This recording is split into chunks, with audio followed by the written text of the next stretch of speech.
Per dire, la Sardegna impiega ogni giorno circa 1700 megawatt di energia, ancora meno la notte non arriva e non supera i 1300, contro i 2200 megawatt prodotti, il che significa che ad oggi l'isola ha già raggiunto la sua autosufficienza energetica.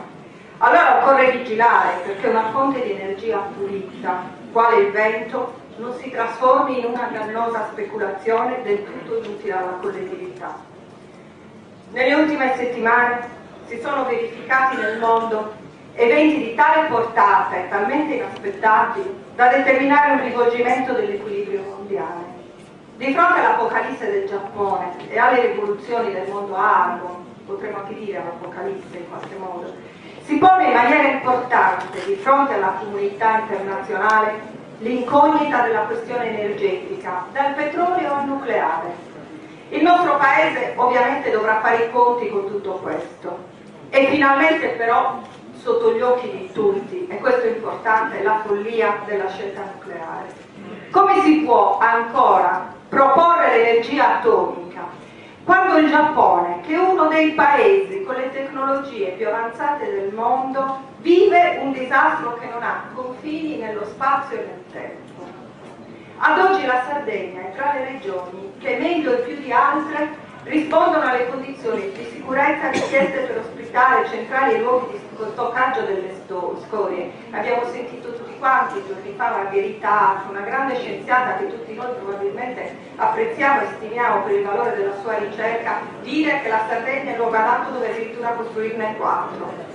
Bene, allora anche a Margherita, come a tutti coloro che sostengono il nucleare, iniziamo a rispondere con il dire innanzitutto che noi in Sardegna siamo contro il nucleare senza se e senza ma.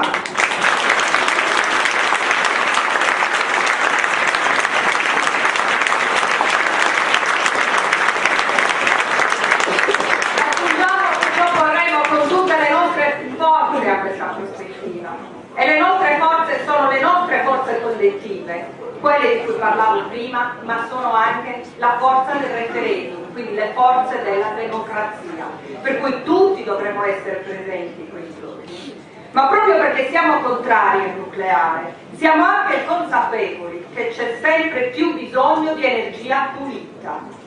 Il futuro è per noi allora, probabilmente, io sono convinta che sia così, nella rete diffusa dei piccoli impianti basati sulle rinnovabili. Recentemente Jeremy Rifkin ha scritto una riflessione molto interessante su questo tema, nella quale sosteneva che un sistema completamente decentrato di energie rinnovabili familiari cosiddetti si realizza la cosiddetta democrazia energetica e tutte le case diventeranno fonti di energia. Perché no? Parliamo ancora di ambiente. I rapporti delle ASL e la Procura di Lanusei oggi ci dicono, finalmente in via ufficiale, che un pezzo di Sardegna a ridosso di Quirra è malato.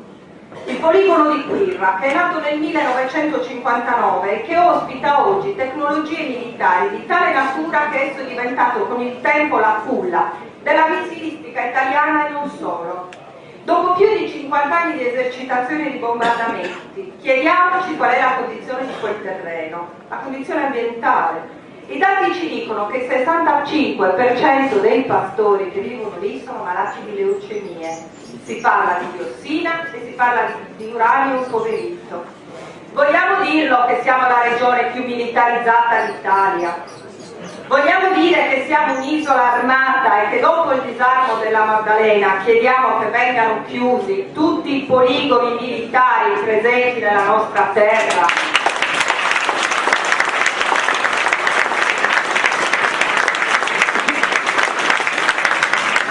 Siamo convinti dell'urgenza di elaborare un nuovo piano industriale, condiviso, che preveda l'integrazione con l'ambiente e con la sua tutela. Siamo convinti che le piccole economie locali siano qui in Sardegna in grado di riscoprire saperi e risorse, di creare nuova occupazione giovanile e nel contempo di tutelare il territorio.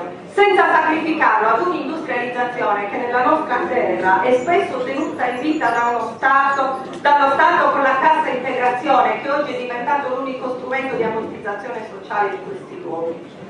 Noi siamo convinti che c'è un'altra possibilità. Al momento della sua elezione l'attuale giunta regionale di centrodestra aveva promesso 100.000 posti di lavoro in più.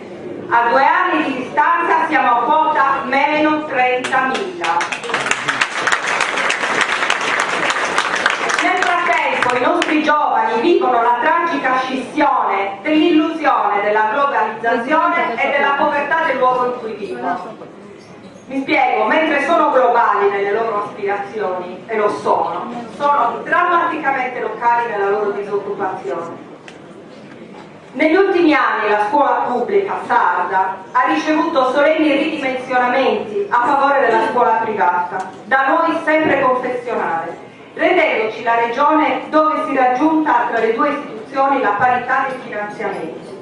Oggi all'interno dell'isola assistiamo ad un progressivo e multiforme spopolamento, accompagnato alla chiusura di numerosi istituti scolastici non convenienti dal punto di vista economico. Chiudendo le scuole in molti di questi piccoli centri, chiudono nel contempo gli unici presidi sociali che insieme alle parrocchie rappresentano l'unico luogo di incontro e di socialità di questi luoghi. Ci sarebbe da riflettere a lungo su questo. La Regione dovrebbe chiedere e pretendere un nuovo patto con lo Stato proprio sul tema dell'organizzazione scolastica, perché l'economia di questi territori non potrà mai essere misurata con gli stessi termini dell'economia nazionale. Se chiudiamo anche le scuole in questi borghi, che cosa rimane? La sanità sarda è oggi al collasso, laddove il 50% del bilancio regionale è assorbito da questo capitolo di spesa. Nei primi 10 mesi di governo del centrodestra nell'isola il deficit è anzi addirittura raddoppiato, senza che questo abbia significato di fatto un aumento degli interventi a favore dei cittadini.